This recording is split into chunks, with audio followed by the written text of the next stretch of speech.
This is Going Under, Anesthesia Answered with Dr. Brian Schmutzler.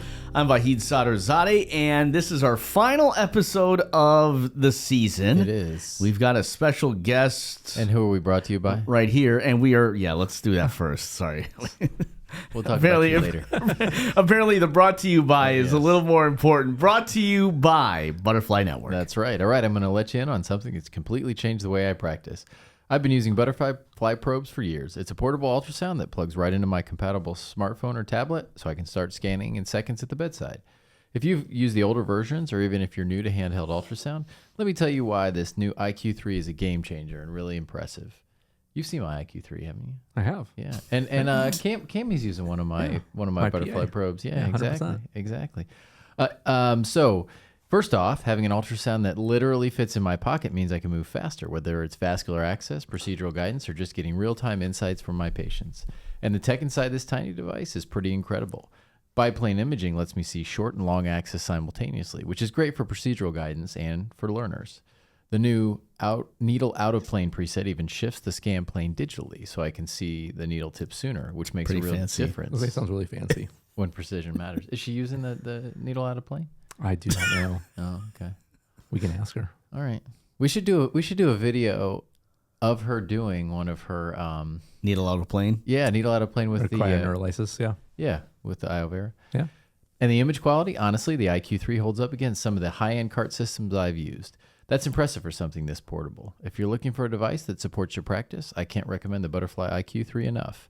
And right now, they're running a special offer. You can get $750 off the IQ3. Check it out at butterflynetwork.com, and I believe my code is Brian25. It is. It is. And if you're interested in masa chips, Yes. now you've partnered with masa. We have. This guy's like the Michael Jordan of anesthesiologists. We love some masa chips. In fact, They're we'll eat some delicious. on the screen today. I think the video we did was actually our guest today and myself. Yeah. We Well, did eat some chips in your office. We did. Dr. Adam Cien is the guest, and you've seen him all over. You've seen these guys all over each of their podcast or social media platforms. You guys like to have a little fun at work. Yeah, definitely.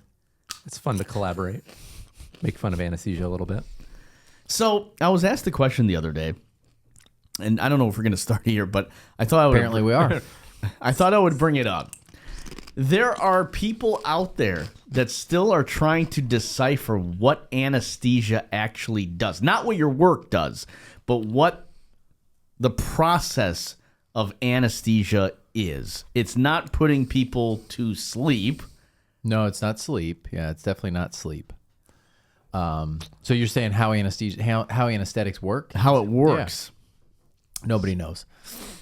These people put people to sleep and cancel cases. But apparently they don't put people to Those sleep. are two Cancel things they do. cancel cases. That's We pretty much it. like to call it keeping patients safe, which sometimes you have to do when surgeons just want to operate. So. Is he your favorite anesthesiologist to work for? No, definitely not. Oh, wow. Dang. This might be the end of the road with Man. collabs here today. Cut. This is my podcast. We just need to boot him. Cancels too many cases. Dr. Adam Cien, welcome to the show. This is your first time in studio with us. I know, it's nice. Kind of Looking nice down to the have place. nice to have you here. Yeah.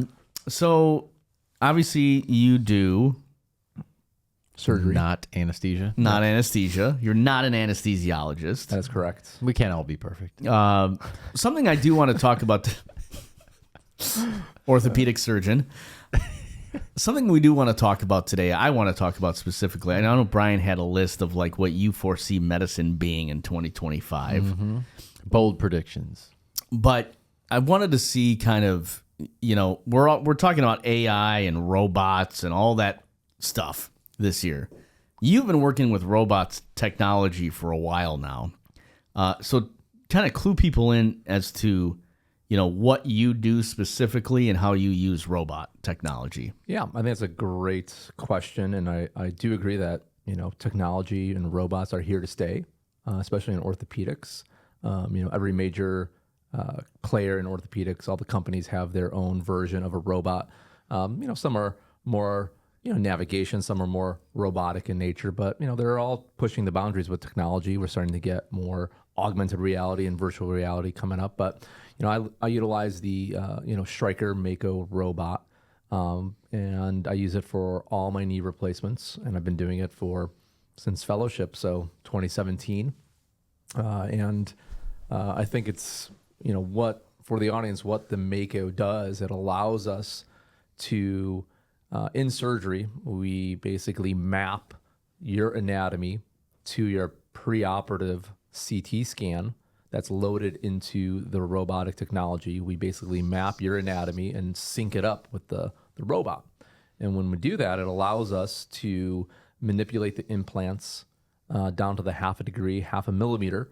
So you almost get a personalized knee replacement. It's not, what I tell patients, it's not a cookie cutter knee replacement anymore. You're not just doing manual jigs and manual cuts and everyone's getting, 3 degrees of external rotation, or, we're positioning the implants kind of in an average range. You're getting it specifically to your anatomy, what your deformity is, how much arthritis you have, what kind of ligament laxity you have. And so, it's a kind of a functional alignment of your knee replacements, personalized, and, it allows us to do, very minimally invasive surgery. I don't cut the big muscle in surgery, the quad muscle, like most surgeons in the country do. The Mako technology, it has protective boundaries where the saw blade can't, go past certain boundaries where the vital structures are. And so, in a manual case, you're putting retractors in there. You're, manipulating soft tissue a little more, which can cause a little more inflammation, a little more pain. And with the technology, you can, have those boundaries. You don't have to put retractors in. You can do it more minimally invasive and give patients a better outcome. Any AI in those? No AI. Not yet. Nope. I think, in the future, that's where, probably is going to happen. Like it'll do the cuts for you and stuff. There are some autonomous robots starting to come out. Wow. Where, you set the plan and, instead of me controlling the saw, they have like a burr or something that's starting to cut the implants. Cool. But you're still, I think Elon Musk 5 years ago said, or he did some kind of prediction on Twitter saying, hey, surgeons are going to get replaced by robots and everything. I don't really foresee that coming to fruition anytime soon.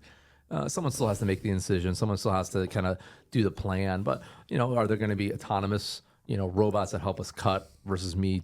Yeah, definitely a possibility. We're probably getting close to that.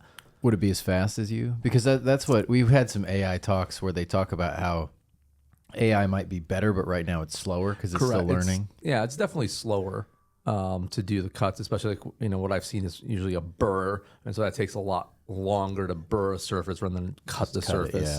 I think there's definitely improvement. But these are right now they're big. They take a big footprints. The Mako is a giant robot, and so the next iteration of these technologies down the road are probably going to be smaller footprints. Maybe more handheld. Yeah. But the like AI, a butterfly. You could have like a surgery robot, just like a butterfly. Like carry around your little basket, your little handheld. Yeah. I like it. Goodie bag. But no, the premise is that, where AI may come into play is that, hey, we're doing, hundreds of thousands of knee replacements a year and hip replacements, in the United States and in the world even more. You could take that patient phenotype. You can take, hey, you are a 55-year-old, Pacific Asianer with this type of deformity. We've done 10,000 of these knee replacements. We know that this is what your alignment should be like. We can kind of cater that. And that's where I think AI and learning algorithms may come into place where, hey, this is going to be the best outcome based on the previous 100,000. Yeah, machine learning, basically. Yeah, machine learning. We can predict, maybe outcomes or variables to minimize costs in surgery and to excel, outcomes. Mm-hmm. So implants, I've been there for a couple of surgeries. Mm-hmm. When you put the implants in, is it like a one-size-fits-all situation, or they're like, do you get, I don't know, for the body type of the people you're operating on, what does that entail to pick out those implant sizes? You're looking at me, I don't know. You're there for the surgery, too. Yeah. I mean, he's there. Behind the white curtain playing crossword puzzles. The blue curtain. Sudoku. Sudoku, buying some shoes maybe, No, good question as well. Most of the implants are kind of off the shelf, but they're sized from size.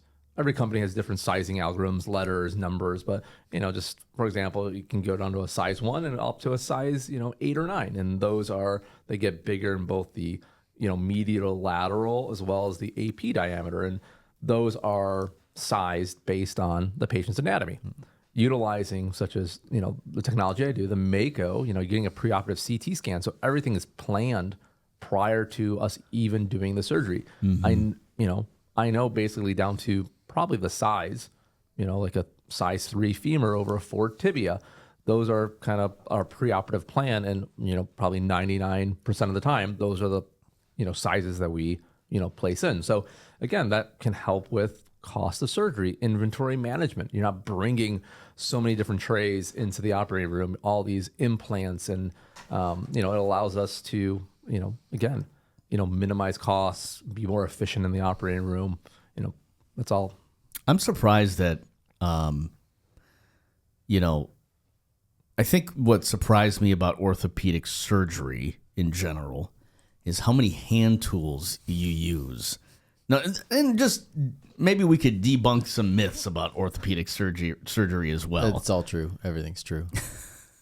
Jobs. No love lost for you guys. Jocks, good looking, meatheads. Good looking. smartest in med school. I mean, And then forget it all once you come out into practice. What AFib? What is that?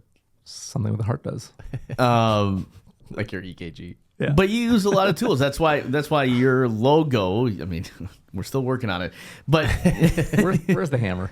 the hammer, the Thor's Where's my hammer. Thor hammer? I mean, you use You already stole one. That's right. you It's use sitting in my garage tools. on the shelf.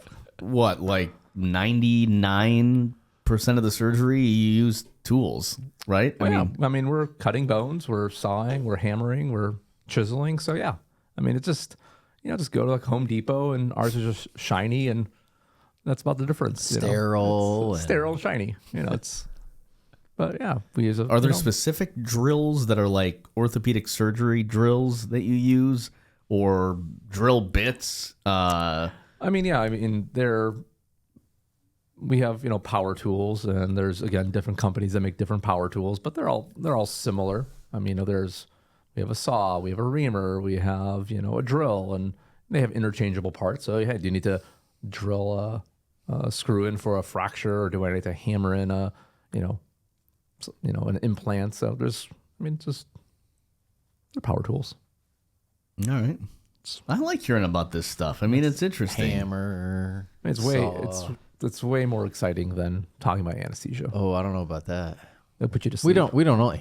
What is the most exciting part about the other's job? Ooh, that's a good question. Online shopping. That's why we have him on the podcast. So you gotta keep things real here. Keep him honest. I'll start while you think. So the favorite thing for me that I think like to do is when you guys try to you have like a dislocated hip, and you try to put it back in. You're like standing on the bed, yanking on the leg, trying to pop it back into place. I think that'd be fun.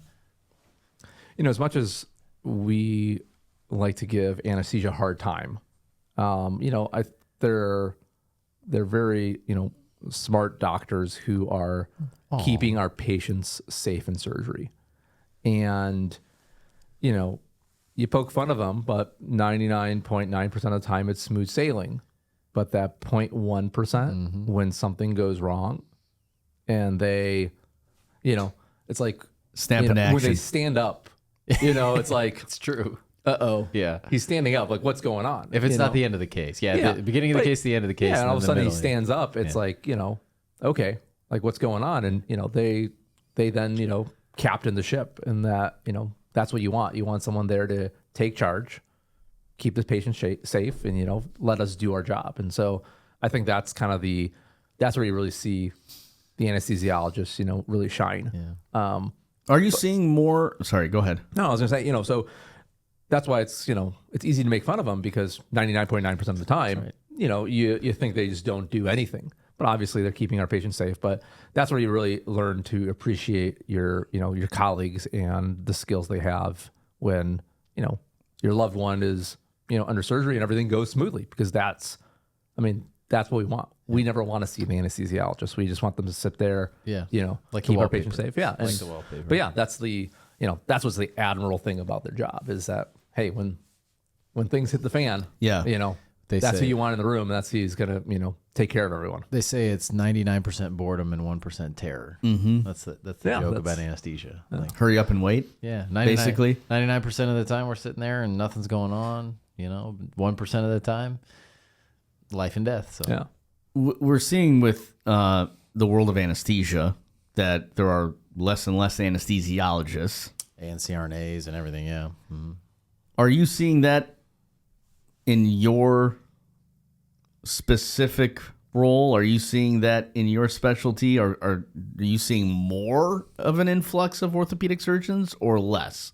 Well, I think we're graduating slightly more orthopedic surgeons every year. But I think in general, we in this country are going to have a mismatch Supply. with a supply. So it's like a supply and demand problem. There's two issues. Supply and demand. We're oversaturated in big cities, and we're probably underrepresented in smaller towns. Everyone wants to be, in the Chicago suburbs, and, no one wants to be in middle of nowhere, North Dakota or South Dakota. Very few people. And so I think there's a supply and demand issue that way. But also I think that us younger generation of surgeons and doctors, we're looking for maybe more of a work-life balance, quality of life. And so, these, some of my senior partners who going to work into their 60s and 70s and 80s, I'm not planning to work that long. I don't think anyone in my generation is like, I'm going to work 70 hours a week till I'm 80. It's, hey, where is my financial freedom number? What's my financial, independence, kind of my fire? I'm on financial independence, retire early type of, movement where, hey, I want to be home at 2:00 to pick up my kids. I want to start office later, to drop my kids off to school. And my wife and I just talked about that. I'm one day a week, starting in a few weeks, I'm starting office a little later so I can, drop off one of my kids to their, summer programs, and then we'll continue that through school.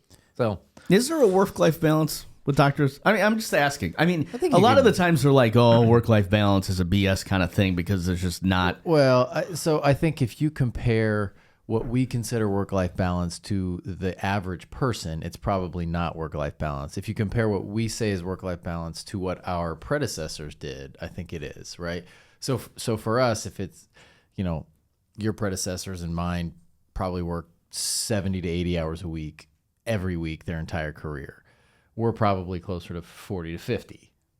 So yeah, where, I think surgery is a little more efficient. We're trying to, get in and get out, be very efficient. It's better for patient, care that way as well. But, taking call or trying to be home sooner, seeing less patients in the office. I mean, there's, again, you work harder, you can make more money, but at the same time, it's burnout. It's hard. If you want to take a lot of call and make more money, awesome. I did that when I first started to build my practice. I took a lot of call, but I had no kids. Just my wife and I, and she was working, I was working. So it's like, yeah, let's take more call, like perfectly easy to do. But now when I have two young kids, you'd rather be with I'd them. rather, hey, we finished surgery early. We're doing this podcast. I'm going to come home. It's, Right. Kids are up. We're going to go to the park. We're going to go play. I think that's that work-life balance. Not today, it's raining, but I get your point. Yeah. Well, I think the other part of it is that the majority of people in our generation and younger, you're a little younger than I am, so you're probably a millennial. younger. But yeah. We are Gen X, but the older generations, especially physicians, defined themselves by their career, and I think very few people in our generations do. Right? I mean, anesthesia is my job, but it's not who I am. Like I've got plenty of other things that define who I am besides being an anesthesiologist. I think. Yeah, it's just one. It's one of the things. You Right. know, I'm a father. I'm an orthopedic surgeon. I want to, be a, investor. I want to be a philanthropist. I want to be an entrepreneur. But the world knows you both as doctors. yeah, I mean, social media. well, social media does.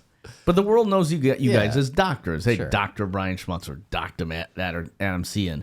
I mean, that's I think the world knows me as a broadcaster, right? Yeah. They don't. I mean, they label you how they want to label you, right? Right. But you're not going to spend you're not going to be in broadcasting unless you want to be until you're 85 years old, Oh, right? no. You're going to be doing other stuff. I'm going to be editing his videos.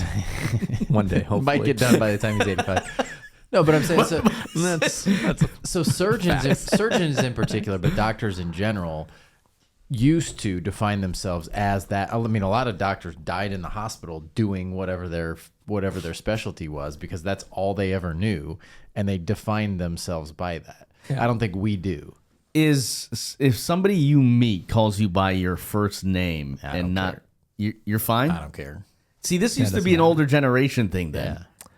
So, my parents were born and raised in Poland. Sure. They're immigrants. I'm first generation, and so there was growing up, you called 100%. everyone Mr. Doctor. So do we. Yeah. So I still teach my kids sometimes they have harder last names to say like yours. Like what do you mean? Try have my kids say your name, but the idea is like. I'll tell them, say at least Mr. Brian or Mr. Or Dr. Schmutzler. I'll tell my kids they're getting to the age. I mean, my boy is 4 years old. He's starting to understand that. So I'm like, you gotta. I mean, they're your elders. You gotta respect them. So I think I'm still gonna instill that into them. But if someone else's kid calls me like Dr. Adam or Adam, like it doesn't really bug me that much. I've got an interesting story about that. So when Alicia and I got married, we sent out invitations, and I won't say who, but one person I sent an invitation out to declined the invitation because I didn't put doctor on the thing. So declined the invitation because you didn't put doctor on it? Because we didn't put doctor on the Were invitation. they baby boomer? Probably, yeah. I mean, listen, we all came from the generation where our parents, they were going to instill in us that you have to call that person Dr., Mrs., whatever. You don't call them by their first name. Right. And yes, I do agree with telling your children, hey, this is, they're a person who's older than you, who's earned that title. Elder like you. Very elder like you. Come on. Yeah. I am the oldest person in this room. You are. That's okay. But I think that's, instilled in that generation. And I think this generation that's coming up, our kids are more relaxed than anything. Probably. Yeah, I think it's a lot of, I think it's that social media. Everyone's connected. Everyone's talking to each other nonstop. I mean, you didn't see everyone on social media. You didn't talk to everyone every day. You didn't text everyone every day. Like the only time you saw your friends when you rode your bike, a mile down the road, and and then rang the doorbell and said, "Mrs. Smith, can Johnny come out to play?" Like that's how it was. Like it wasn't, So I think there's, I think that's what's changed a lot. So when are you going to get your kids social or phone or like they probably have an iPad, right? But like a phone. No iPad. No, we really don't do any videos at home. We read a lot of books, but we'll do videos like maybe at a restaurant if they're getting a little, on the phone, on the airplane ride. They get to watch a video, but like on a daily basis, no videos, no screen time at all. Nice. But they'll see us on our phones, so they'll come and like look at pictures or something. But like to sit down and like watch Bluey or Paw Patrol or anything like that, that's very rare in our household. But we have, I have really young kids. Yeah, they'll start to want it in a while. I was just gonna say, what's your plan on getting your kids a phone? I mean, never. I mean, we have one of my sister and brother-in-law.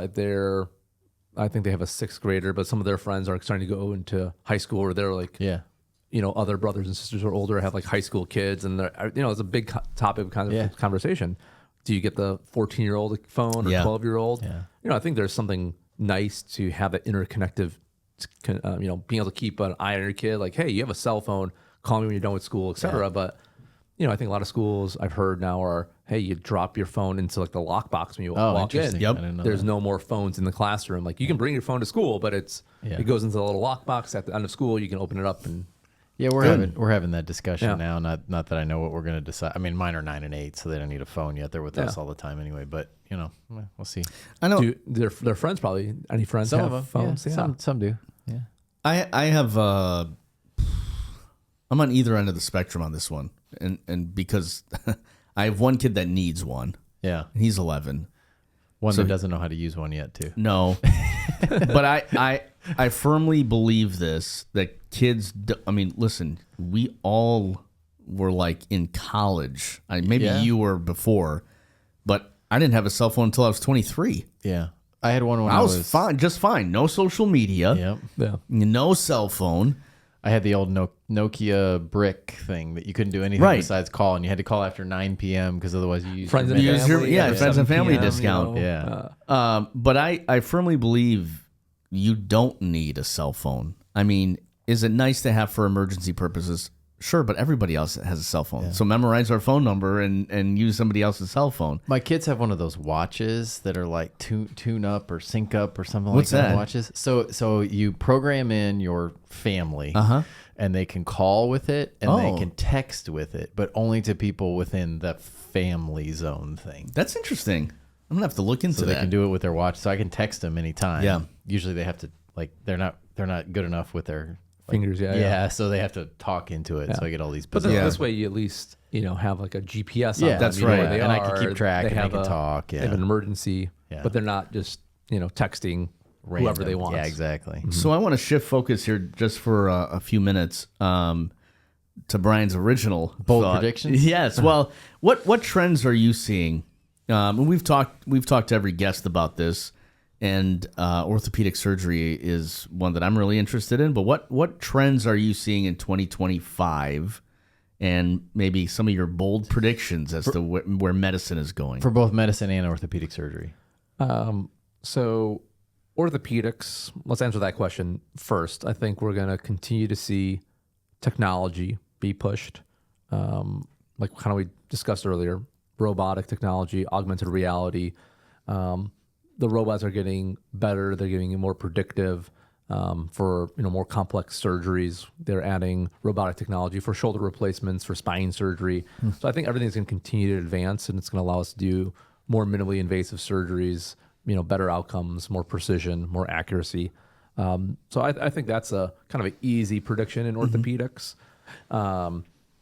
I think the general trend for both orthopedics as well as healthcare, I think we're at an inflection point coming up very soon.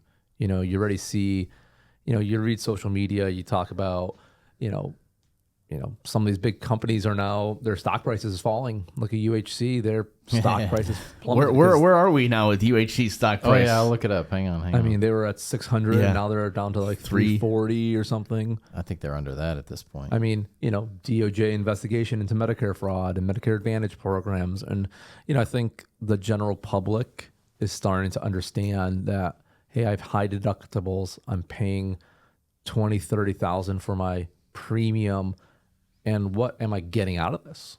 My healthcare has become worse. Our outcomes have become worse.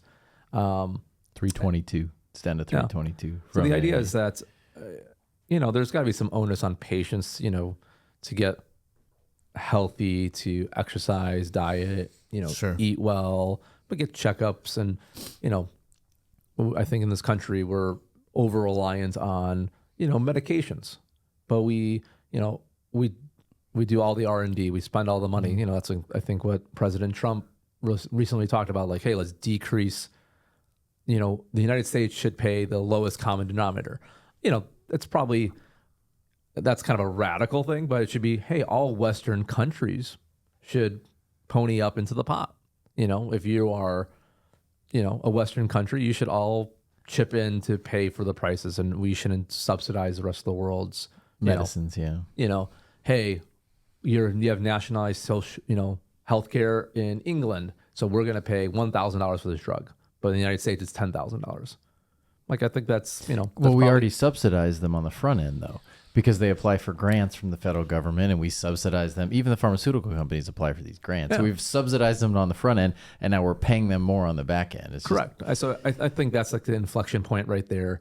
That, hey, pricing has to be improved. I think that So health insurance, basically. yeah, I think health insurance eventually is going to break completely in this country. We hope soon. We hope It's it going to breaks be very soon. You'll probably get some type of 2-tiered system. You'll probably get some type of baseline national, Medicare for all, but it needs to be very basic where it's, hey, this is, almost like catastrophic insurance. I think individuals, think about your car insurance. You don't go and use your insurance for an oil change. Right. You probably shouldn't use your insurance to go see your primary care doctor Well, to but get that's your what lab the, work. well, that's what the boomers expect. We talked about this before, right? The boomers expect everything for nothing. So that I think once and you know, I think all the data says that in like 12 to 15 years, almost all the boomers will be no longer with us. Rest in peace. But once that happens, I think I think Gen X and the rest of us will all say, yeah, okay, we'll accept catastrophic care, and I'll pay $150 to go see my doc, my primary doc, Or do what is it? Yeah, direct primary care. Yeah, I mean, direct. that's Concierge medicine. that's the other thing that I mean, I think employers, and we've talked about this before too. Why do we need a health insurance company? Why can't, you know, Notre Dame go to South Bend Orthopedics and say, we want you to be our orthopedic group? Okay, we negotiate prices directly. We don't need an insurance company for that. because most companies self-insure anyways. Typically, the Biggers, insurance in the insurance is just an administrator. They're providing 10-15% into the premiums, but majority is self-funded. All these big companies are self-funded. Notre Dame probably self-funds all their employees, and so as orthopedic surgeons at SBO here in town, that's what we are trying to accomplish. We're trying to go to every employer and be like, we will provide orthopedic care to all your 75,000 employees. We will be, here's the contracted rates. You don't need to, go through the middleman. Just go straight to us. So I think that's another thing that's going to happen. Direct to employer, concierge medicine. This is the issue that's coming up. I think there's a lot of doctors who are saying, I'm not going to take Medicare, Medicaid. I'm not going to take commercial insurance anymore. I'm going to cash only, concierge medicine. Yeah. But the problem with that is, can everyone afford concierge pricing potentially? There's a couple grand a year. There's pluses and minuses it's to that. it's a couple $100 a month typically. Yeah, but when you pull the average, what's the stat? The average American can't come up with $500 tomorrow for an emergency. I Right. think that's like Yeah, the that's stat, right. But what are those people paying currently in health insurance? Correct. So Right. An arm and a leg. Yeah, Correct. exactly. So but the question is, if you say, hey, you usually pay $20,000 for your family premium, it's going to be $1,000 for catastrophic now. Are individuals Going to take have that 19 grand. and they're going to take that individual responsibility and take that 19 grand and be like, I need to save my 19 grand to provide myself and my family health insurance throughout the year? Or are we going to, as a consumer nation, all of a sudden have buy more stuff in our materialistic world? And so, can we, as the government, can the government do something? I thought I read something where every new child born or something is going to get like $1,000 savings account. Oh, really? Oh, That's going to be put into like the S&P 500. that'd be smart. Instead of the like a lockbox that we call Social Security. Sure. I can't remember where I read it or heard it on one of the podcasts I was listening to. So, What do you think about the Surgeon General nominee? I don't You know know anything about it? Okay, never mind. That's fine. I don't know. Casey Means, but that's fine. We're talking about health and wellness. She's a social wellness, media but she's influencer. also health and wellness. She was an ENT. I did kind of hear about that. Yeah. If you don't know about it, that's fine. No, We can I skip don't. that I don't know question. enough to comment or All right. opine. But we have been talking a lot about health insurance and the bubble bursting and AI technology. So I think your answer is very on par with what we've heard from other surgeons and other doctors and other primary people in the medical field. I do have a concierge medicine primary care doc, As do I. and I pay in advance for the year. So you pay a cash amount, but that still doesn't cover emergencies, right? So let's say my knee goes out. That's cash, right? Or insurance pays for that. What depends? Well, I mean, if your concierge primary care has nothing to do with, you can go see them Correct. for an appointment. They're going to go say, hey, go see Dr. Cien. Specialty now you have care. to use, I mean, we accept insurance, but if you said, hey, I want to pay cash, we have cash pricing. Yeah. Which is less total than the insurance. It's probably more out of your pocket, but yeah, your concierge primary care doesn't cover your labs. It doesn't cover your ER visit, your surgeries. But should it cover your labs? I mean, I think labs are part of your. They may. I don't know. I mean, I have It glasses, so insurance helps me with lenses and But glasses. does it? So think about it. How much do you put in insurance? So you want me to be Versus how much you completely get out. transparent with you? Yeah. Okay, so for insurance, Just roughly. It doesn't have to just be for perfect. eye care. Yeah. Okay, for eye care, I think it's totals about $70 a month. Okay, so that 70 times 12 is $840. 70 is a lot of money. you can't- a month for vision. Maybe Like it's that. less than that. I feel like maybe it's vision's less like than that. $10 a month typically. But still, think about it. How Maybe often? that is a big number. Maybe Yeah. it's like more like 20 or Okay, something. It might be. Yeah. Even if it's $20 a month. Okay. That's $250 a year. Yep. And you only get new glasses how often from insurance? About once a year. Okay, and what do they pay on it? So the retail pricing of the glasses is usually between, I would say, $100 and $300. Okay. For the glasses. Yeah, and then the lenses. Okay. Right, but how much of it does the insurance cover? 50%. Okay. So the lenses itself, for me, Yeah. okay, for me, lenses are about $800 Okay, so it pays for a pair. So it pays $400, give or take. So you're paying $250 So in. so it's about $400 to $500 total with insurance. Yeah, maybe you're paying $70 a month. But the funny thing about glasses, my 4-year-old has glasses, and we just went to get a new prescription, and it was cheaper to pay cash Than than to insurance. run it through insurance with what. So they insurance is probably covering. have a cash price too. Yep. Same And thing they're with not dental. telling you that. Same thing with dental care. Why don't Yeah. they tell you that though? They should tell you they have a cash price, right? So that's what I'm saying. We paid cash. Yeah. So we you paid just like have to ask them. Yeah, we just paid, because we wanted like anti-glare on his glasses, Yeah, or right. anti-scratch, and so I think we paid like $150 for brand new, kids' glasses, while insurance was going to be $250 out of pocket, Right. because the glasses were $500. They're going to cover $250 or $300, and it doesn't even make sense. Like, why am I paying for insurance? Same thing with pharmaceuticals, right? You go to get your prescriptions and stuff. If So you it's ask like a for a wash, cash paid basically. price, but this is all the pharmacy benefit managers who screw that stuff PBMs. up too. But But all yeah, right, I want. Oh, go ahead. I was gonna say, 2 comments. So like, I think my insurance premium for a family of 4, I think we pay $1,500 or $2,000 a month for our premium, and that's on a high deductible plan, So that you can get a HSA. yeah. Yeah. But the high deductible. So then I think our deductible is like $7,000, $7,500 for Yeah. individuals, like $14,000 for. So it's like it's a $35,000, $40,000 every year out of pocket before they start covering like 100%. and Obviously, that's the thing, is like how many year after year Never. are you gonna You almost never hit it. I mean, my wife gave birth last year. Oh, that's true. That is That- about yeah. the only time, because she was in the hospital she was for a in the month. hospital. So that if she wasn't in the hospital for the month, you wouldn't might have have- not even hit it. Yeah, you probably wouldn't have 100% we come close, wouldn't yeah. have hit it. We have not hit it since we had good insurance when we had both our kids. We haven't ever hit our deductible. We never come close. I mean, I think Now when you're healthy and young, it's Yeah. like, well, that's the whole point. It's the. Yeah. I remember when I was in med school, I got off my parents' insurance.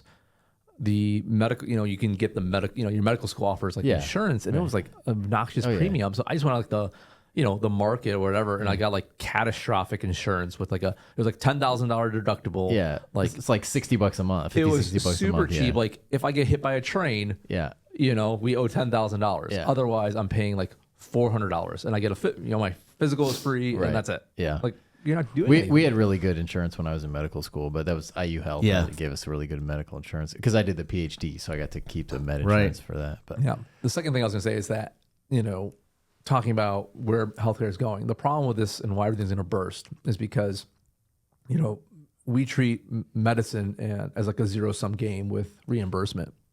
Every year is a pay cut for physicians. And, people say, oh, that's only Medicare. Well, commercial insurance follows Medicare. It's always a percentage of Medicare.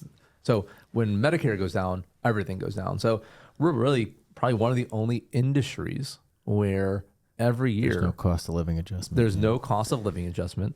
I'm getting a pay cut. Yep. Inflation's going up. I think they said like for knee replacement surgery, our reimbursement is like at 1990 levels. Like Jeez. you got Yeah. like it just continues to go down. So what's funny though, on the flip side of that, hospitals get increases in Medicare every year. And they complained this past year because their increase was only 4% instead of like 4.5 or 5 or 6% or whatever it's supposed to be. They complained about that. Yet every year we're getting cut 3%. They have every industry, like hospitals, have a good they have good lobbyists. So the pharmacies, the hospital systems, they all have good lobbyists. And so they always get increases. The physicians, we're all over the place. You have But too also many we're physicians. working. Yeah, We're actually working, right? I don't Yeah. have a whole day to go spend at a state house like a CEO of a hospital does. Yeah. We have to actually take Work. care of patients. Yeah. All right, I want 2 bold predictions. Like big time. I mean, not just stuff that we've talked about, but big time predictions for 2025 for medicine or orthopedic surgery or I would say that the some insurance companies will be found guilty of fraud, okay. and there will be a large fine, but it will be so minuscule that it won't change healthcare.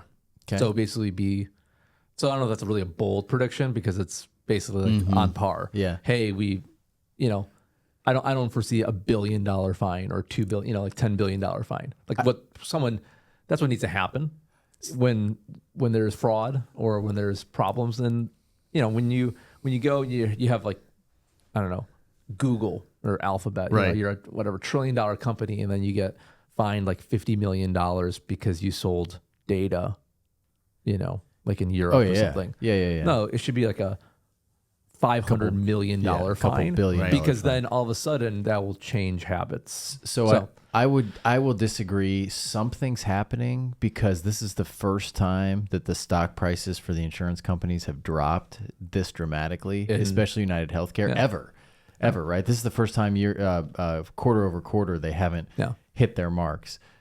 The CEO walking out of United Healthcare, all these other CEOs like freaking out. I think something's happening in the health insurance industry that is going to take it down. Maybe not in 25, but in 26.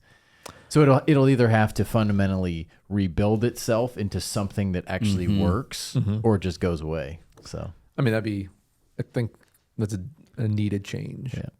But all right, second bold prediction. bold prediction in orthopedics. We're just general in medicine. Yeah, but he's That oh boy, I don't know. That's tough. Dr. Cien. Massa will take over the world. Ooh, yeah. Dr. Cien will replace his own knee. Can we make that as a bold prediction? No. Oh, all right. I'm young, perfect cartilage, pristine. It's because you don't exercise. I love that I've actually contributed to his surgeries, though. Like we've helped people by referring them to That's true. That's true. to the greatest over here. Yeah, I don't know if I don't have a good prediction about orthopedics. I think you're going to see continued expansion of technology. I think you're going to have more virtual and augmented reality, and I think there's going to be a dramatic shift. And we've already started to see this into kind of that direct employer, probably hopefully downsizing of these mega hospitals systems. That's the same. Yeah. Yep. Because private equity and all that stuff. Correct. You don't need a 7,000 bed university center. You need a bunch of little centers and maybe one big mothership. But the idea that these giant organizations continue to sprawl and like gobble up healthcare in entire states, I think that's bad for patients. Well, and I think having specialty hospitals makes sense. I mean, obviously we work at a specialty hospital, mostly orthopedics, right? So we do orthopedics really well. You don't want to come there if you get in a crash and have a head bleed, right? No. This is not the right place for you. But if you want to have an orthopedic procedure done, you can come to our hospital and get a really good orthopedic procedure done. I mean, it should be that way everywhere. A cataract center should only do cataracts, right? Yeah. Or primarily cataracts. So, you've got these like GYN centers and urology centers and stuff. So I think, even further specialization of hospitals makes sense. Awesome. Yeah. Well, it's been- competition across state lines. What- you know? Oh yeah, for Like- well, if you get rid of health insurance, you don't have to worry about that Correct. anymore. You know, I think most people think like, oh, Blue Cross and Blue Shield of Indiana. Well, there's one of Michigan, one of Ohio, one of, but they don't talk to each other. They're all like, and they don't compete against each other, but they should. I should be able to be like, you know what? Oh, you know, Nebraska's offering the best insurance. I'm going to sign up for the Nebraska plan. Similar to car insurance, you can get car insurance essentially across state And lines. you know, you can, you know, it's the same thing. I should be able to go shop for health insurance. But then how would they monopolize a market, Adam? How would that happen? Well, that's. I want your bold. This is the final episode of the season. I want your bold prediction one bold prediction on anything you want. Medicine related? Anything. Oh, jeez. Oh boy, that's a. Put me on the medical spot. Boldest of the bold prediction.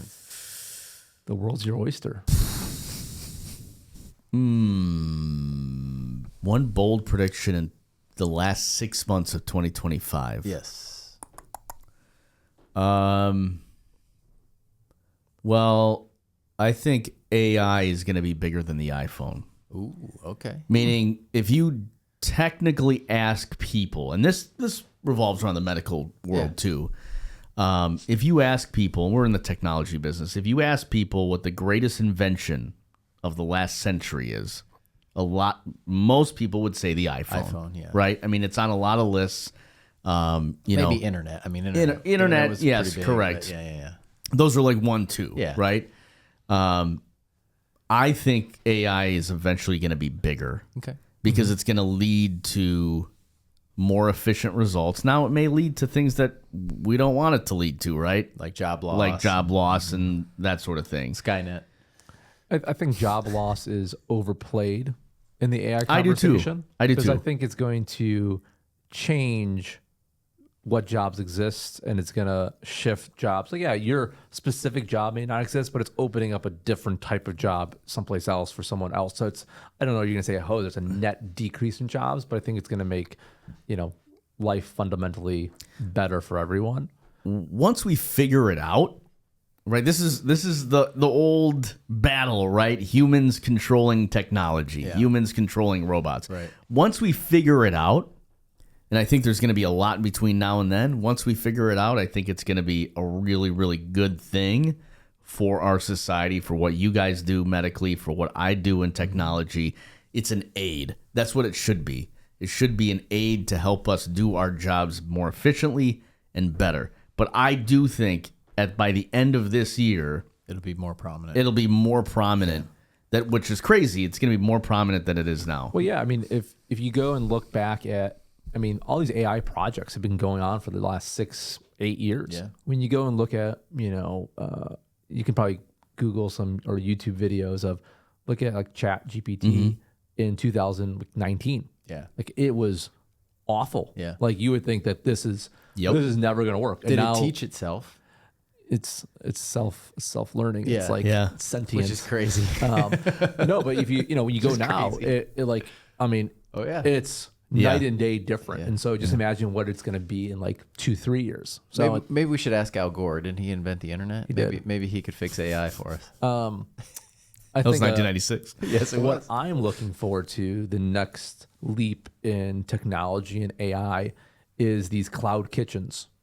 I think we've already started to see them. Basically, they're getting onto parity where I can order like a good meal. I want vegetables, steak, etc. Yep. You know, and it's this kitchen, you know, in Chicago or something, and they send your food They to your cook it and house, send like it to you? kind of like Oh, those yeah. like Factor 7 meals Yeah, yeah, yeah. or you know wherever it is. It's like a DoorDash on steroids, Nice. basically. But they're getting there. They're getting to where it's price parity, where it's Yeah. almost cheaper to order fresh food from these cloud kitchens, Because you have zero labor costs.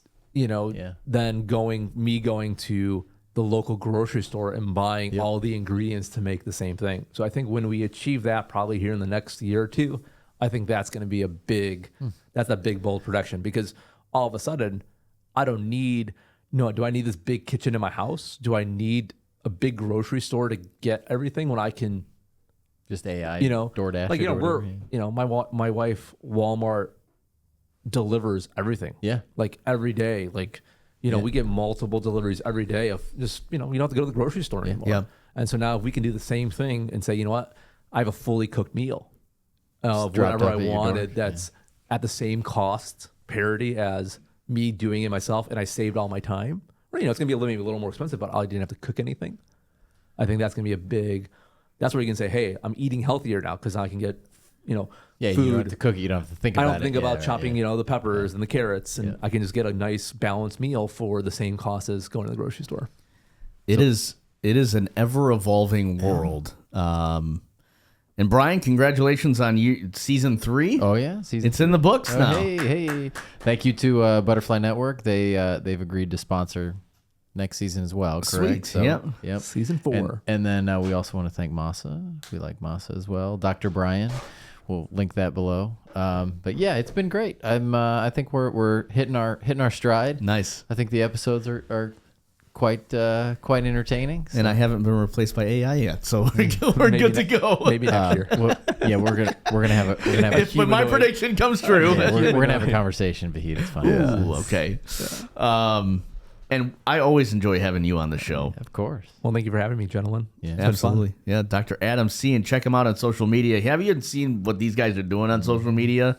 They're breaking the mold. It is funny stuff. It's good stuff. It's entertaining and it's educational, which I think people really, really enjoy. So check it out. Dr. Adam Cien, Dr. Brian Schmutzler, thank you so much. This has been season 3 of Going Under Anesthesia Answered, brought to you by the Butterfly Network, and we'll see you in the fall. That's right.